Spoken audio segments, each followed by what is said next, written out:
Video output within Tkinter?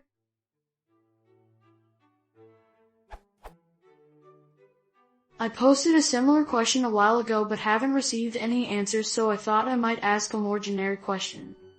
Does anyone know how to, through any means, output true video, not a rapidly changing sequence of images, in a Tkinter window with Python?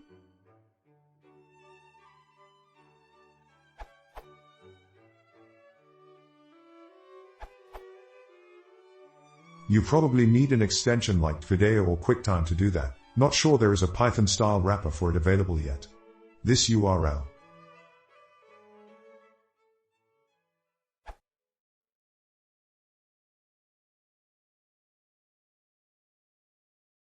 If you want to see more, please consider subscribing.